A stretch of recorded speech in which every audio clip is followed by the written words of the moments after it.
दिव्य काशी भव्य काशी को लेके देश के प्रधानमंत्री नरेंद्र मोदी ने 13 दिसंबर को एक कॉरिडोर ओपन कर दिया था, जिसमें गुजरात के पूजनीय संतों को आमंत्रण दिया गया था, वो वहाँ पे शामिल हुए थे।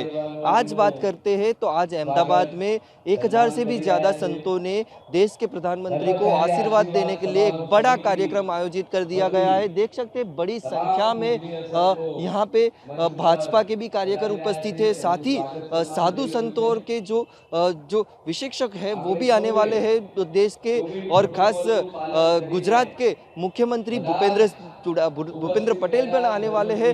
देख सकते हैं सभी साधु संतों को लेके यहाँ पे एक व्यवस्था की गई है। तकरीबन 1000 से भी ज़्यादा साधु संत आने वाले हैं, यहाँ उपस्थित रहने वाले हैं और देश के प्रधानमंत्री को आशीर्वाद देने वाले हैं। ये एक ऐसा मैसेज भी जा रहा है कि आने वाले चुनाव में क्या देश के यहाँ के जो भी साधु संत है आने वाले चुनाव में यही मुद्दे को लेके प्रचार करेंगे या नहीं करेंगे, उसको लेके भी राजकीय विश्लेषक क्या कहते हैं, आइए हम जानते हैं। काशी विश्वनाथ कॉरिडोर के नाम से जो जाना जाता है वो पूरा प्रकल्प काफ़ी अच्छा बना है। जो लोग भी वहाँ जाके आए हैं उनको लगता है कि बहुत अच्छा यहाँ काम हुआ है, तो इनकी चर्चा तो अवश्य होगी। और ये काशी विश्वनाथ का मंदिर है तो निश्चित है साधु संतों को बुलाया जाएगा। गुजरात से भी काफ़ी लोग वहाँ गए थे, साधु संत भी गए थे, महंत भी गए थे गुजरात से। अब वो गुजरात में भी एक ऐसा कार्यक्रम कर रहे हैं ताकि काशी विश्वनाथ में जो कुछ काम हुआ हो उसके बारे में बात की जाए। अब हमें समझना ये है कि ये पहली बार तो नहीं हो रहा। इलेक्शन में हमेशा ये मंदिर का मुद्दा आता रहा है।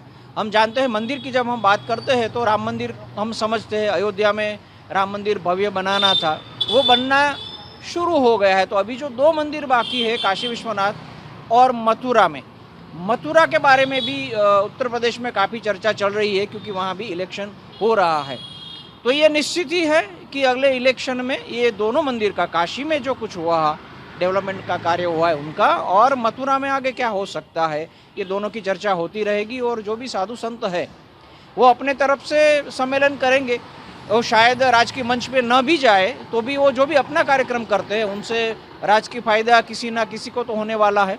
तो ये अभी गुजरात में जो हो रहा है वो आगे भी होगा। मैं मानता हूँ उत्तर प्रदेश में जैसे जैसे इलेक्शन आगे बढ़ता जाएगा, इलेक्शन करीब आता जाएगा, वहाँ भी ऐसा सम्मेलन होता रहेगा। और आगे जाके बाकी राज्यों में जहाँ भी इलेक्शन है और गुजरात में भी जब इलेक्शन होगा तो ज़रूर ये काशी की भी चर्चा होगी, मथुरा की भी चर्चा होगी, और साधु संत महंत सब इन चर्चा में हिस्सा लेंगे, कार्यक्रम करेंगे और ये इलेक्शन तक ये सब चलता रहेगा, ऐसा हम निश्चित कह सकते हैं।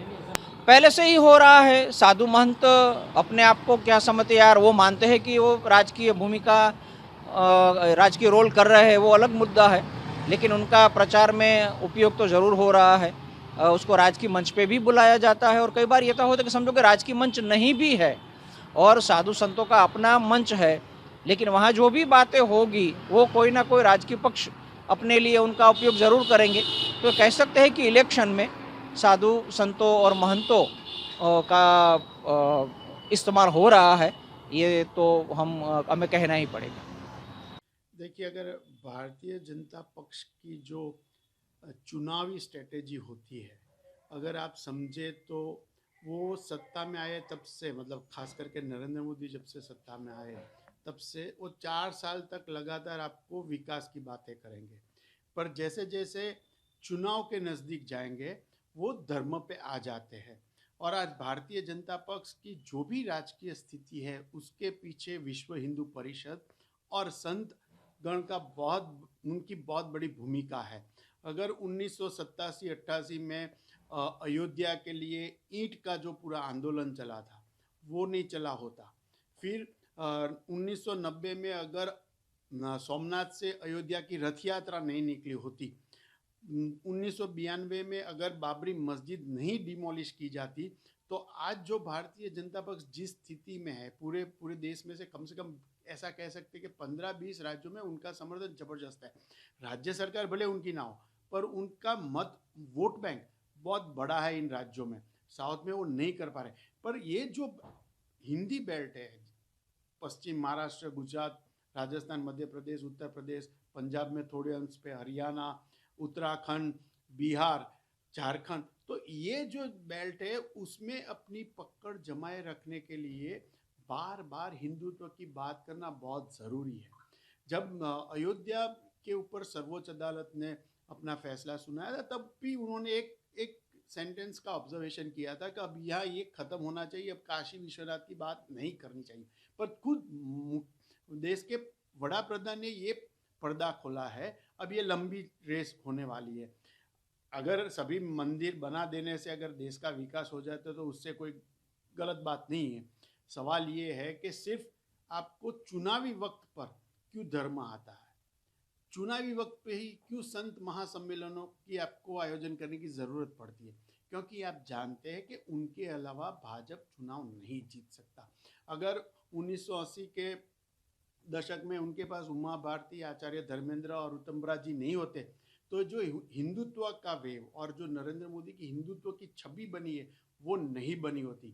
ये तीन महारथी जो साधु संत सम्मेलनों में से आए, उनके प्रचार, उनकी जो अदाएँ थी, उनकी बात करने का जो व्यक्तित्व करने का जो स्टाइल था, उससे बहुत बड़ा लाभ हुआ है भाजपा को, बार बार लेना चाहती है।